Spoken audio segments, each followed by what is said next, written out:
In the name of Allah, the Beneficent, the Merciful. All praises be to Allah, the Lord of the worlds, the Beneficent, the Merciful. Master of the dead judgment in which we now live, thee alone do we serve, and thee alone do we teach for thy aid.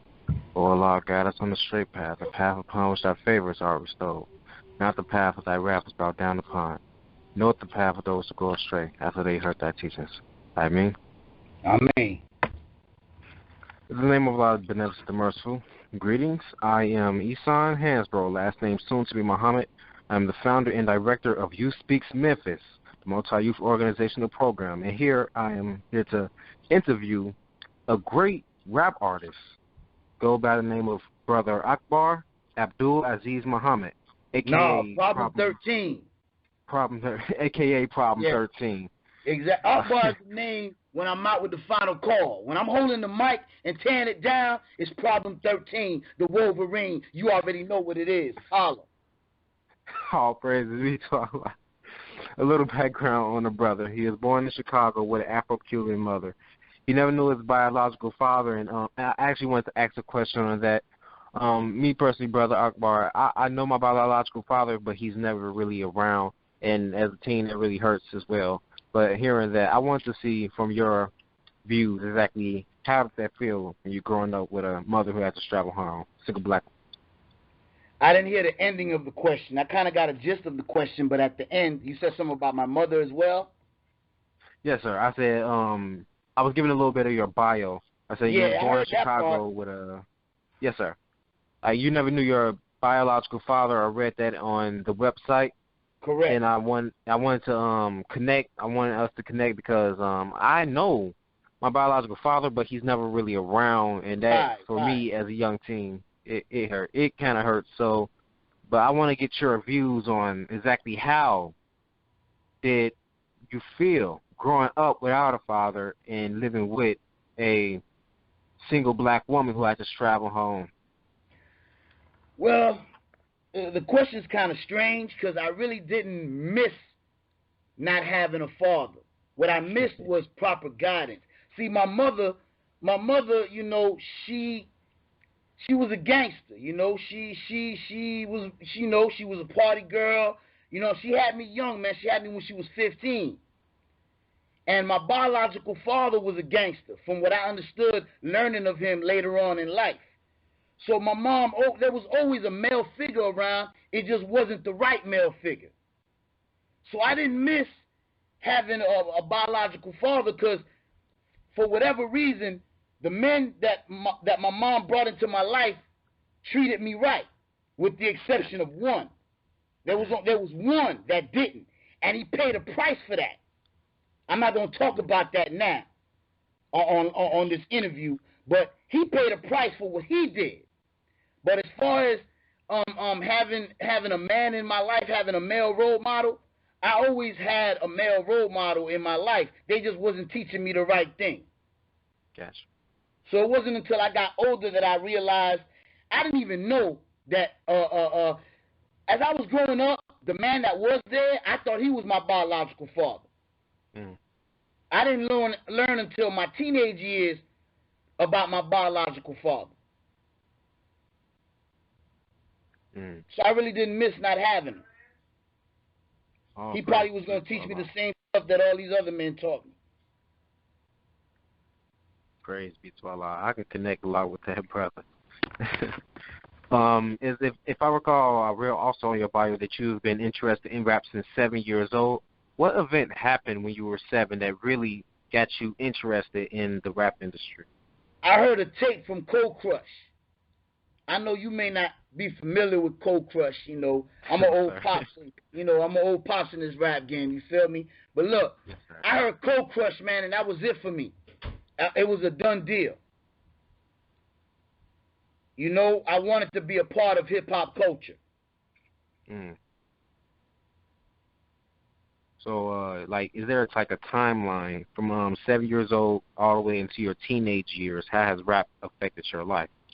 Well, I came into Islam at the age of 10 through the 5% Nation, and that had to do a lot with my you know, my connection with New York, even though I was living in Chicago.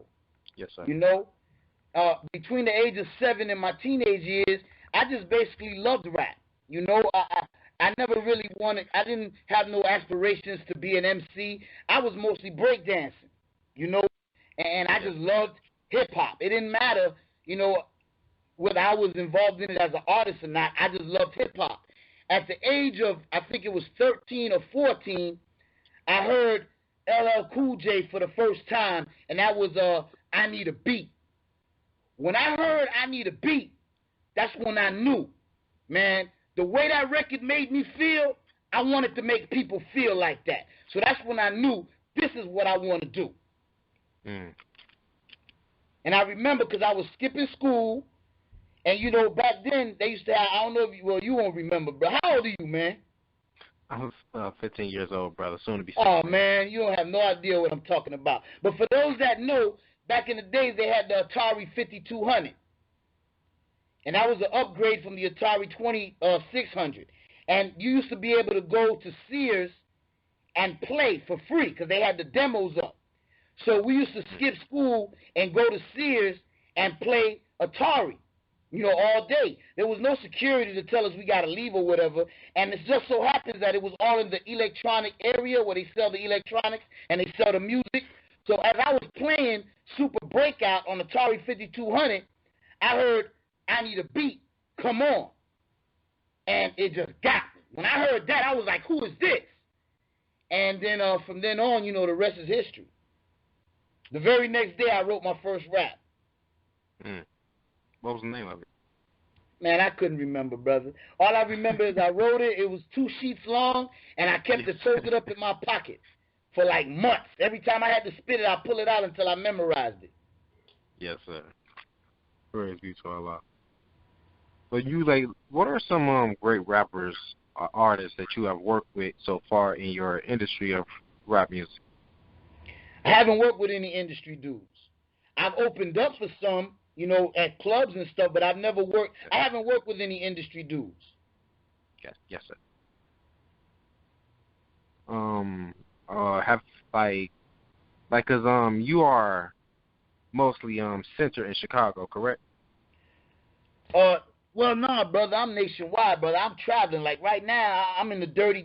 You know, I travel, brother. You know, New York, Chicago, Miami, you know what I'm saying, Jamaica, Puerto Rico. I travel. You know what I'm saying? I don't have no one, but, you know, I'm the original man.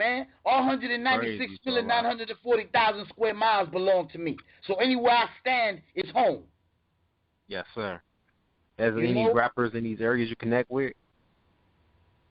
As far, you mean like industry rappers? Like as far as the cities that you have gone to, is there any rappers you've been connecting with?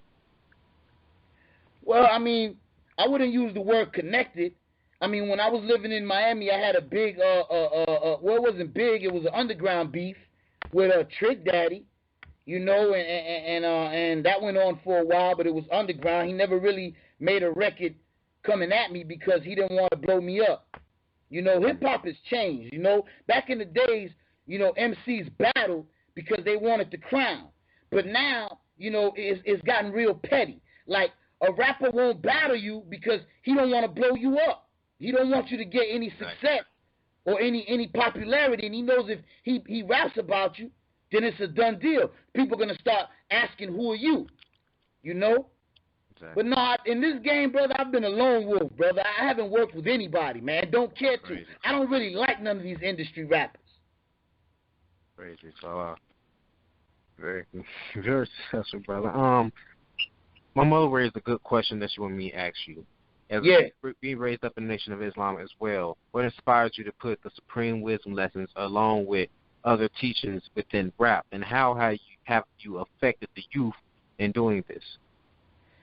I don't know how I've affected the youth. I'm told that I am having an effect. I say to that, praise be to Allah. But Allah is the best knower.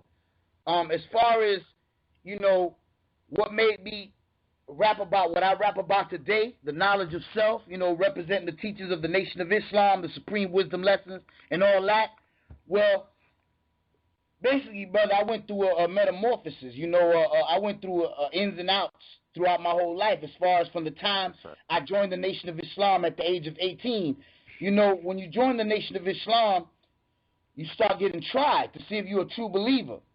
Yes, sir. A lot of times I failed my trials and I would end up back in the world.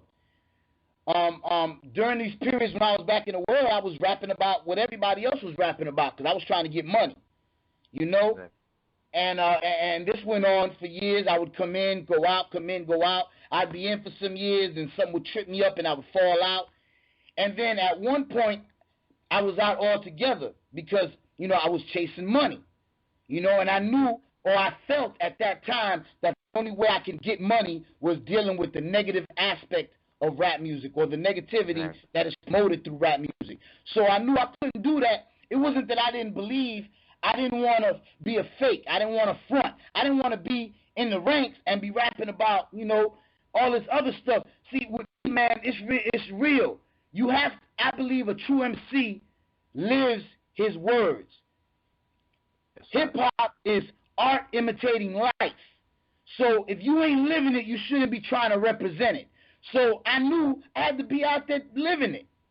So that's what I did. I was out there living it, man, and I was out there doing what I was doing, and then going back in the studio and putting it down. But around the year 2006, 2007, Allah brought many, many trials into my life. Many trials. Time is not going to allow us to go into all of it, but those that want to know, you could just log on to my website, lookingforaproblem.com, and read my bio. But during these trials, you know, Allah put me in a position where there was no way that I can get out except through Him. There was no way that I was going to escape except through Him. He was the only one that was going to be able to help me. So He put me in a position where I had to fully rely on Him. You know, He gave me custody of my then 7 children, so I was a single father of 7 children, and I was in the world, and I was selling dope. I was getting my money selling dope. And where I was living and resting my head was the trap house. So now, I got my children with me. I got the Department of Children and Families. I had to tell them straight up, yeah, man, I smoke weed. I was smoking weed heavy at the time. I was smoking about a quarter ounce a day. So I had to tell them straight up, look, I wasn't expecting this to happen. I got to tell y'all straight up, I smoke weed. I smoke weed heavy. So they put me in a drug program, and I had to stop selling dope because I already knew the police in the area was already watching me. I already knew it was a matter of time before they kicked my door down. And before I got my children, I didn't care. But once I got my children and now they sleeping there, I had to stop selling dope. I had to tell my customers, don't come around here no more. Shop is closed. So now I ain't got no job, I ain't selling no dope, and I got 7 children. I don't have no documentation because their mother left. At the time, she left with all the documentation. She left with everything. I couldn't put them in school. I couldn't get no public assistance because I had no records. I had no paperwork, no documents proving that, 1, they were my children, and 2, that they were living with me. So I couldn't do nothing. One of my daughters has sickle cell anemia, and she receives SSI. I couldn't receive that check because their mother was gone with the check. See, this is the situation I'm telling you about. I was in a no-win situation, and there was no way that I was going to get out of this situation on my own. But what happened was my children ate every night. And even now when I reflect back on it, I don't even know how, but every night they had food on the table. I was able to get them in school. I was able to get the assistance. You know, I was able to get the documents that I needed, although a lot of them were copies. Allah blessed me to become successful in establishing a stable environment for these children. And then He brought a brother. He put a brother in my life, a brother that I've soldiered with, that I've known for years. Brother said, man, the minister's speaking this Sunday. You need to come out. I said, the minister's in town? He said, nah, man. He said, the minister's speaking from D.C. It's a webcast. And you need to come out. So I said, all right. Now, this was Friday. That night, I was like, damn. I done told the brother I was coming. And, you know, I really wasn't feeling it. I told my children we going back to the mosque, and they was ecstatic. They started doing a happy dance and everything. So I was like, whoa, you know. But what happened that Sunday, And I went into the mosque ratchet, brother, because my hair was long. My hair was down my back. When it was braided, it would come down my back. But I needed it braided. And the sister that was braiding my hair at the time, I couldn't find her. So I had to go in the mosque, brother, with this 2-foot afro, you know? And I just was like, oh, man. But when I walked in the door, I don't know what it was. I can't explain it. But it's like, damn, this is where I was supposed to be at from jump. I was never supposed to leave here. So the captain called me in the office. He said, what you going to do? Are you just here visiting, or are you immediately calling back in? Now, of course, he hears all the time. So he didn't take me that serious. That Sunday night, I went, I got my hair cut, and I came to FOI class, suited and shaved and trimmed, and I blew everybody's head away, man. And from then to now, I've been hard for Muhammad. And I gave up music.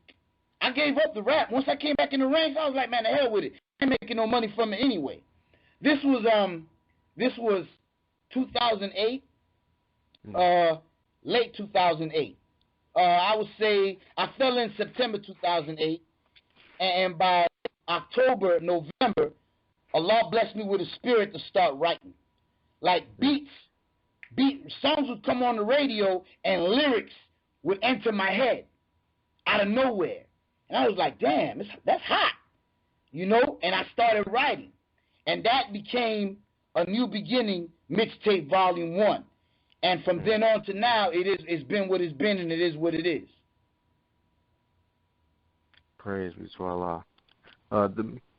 There's so many brothers that have so similar stories as well as you had. The minister quoted many times before that the Cultural Revolution will come through the rap music. He said rap music is actually one of the most highest forms of mathematics.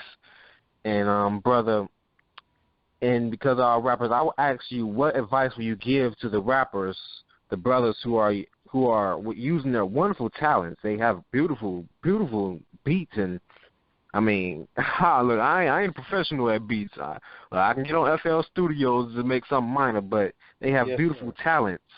But yet, with that talents, they are influencing our people in a negative way. Since you are a rapper and you have a name in the community, what would you advise those rappers who may be, helping Satan unknowingly? Well, brother, I don't think it's unknowingly. I don't say that it's unknowingly. Look, man, we're born knowing right from wrong. Regardless of what somebody may think, how somebody may feel, we know when we ain't right. We know when we ain't right. You know how we know when we ain't right? I know we ain't right. Because as soon as we get in some trouble, we start praying. And we say, God, if you help me out of this, I promise I will do what's right. I will go to church. I will praise you forever. See, we know by nature what we're supposed to be doing. Yes, so I don't say it's unknowingly. I say that it's the love of money over everything. You see, when you love money over everything, you don't have no ethics. You don't have no morals. You don't care. You just want to get paid. You see? Now, what I got to say to those rappers, it ain't nothing nice. So I don't know if you really want me to say it right here in this interview. There's a lot. They need to. One of your quotes was because most of our people, you said hip hop ain't dead, it's just unconscious. And most of our rappers, they just unconscious.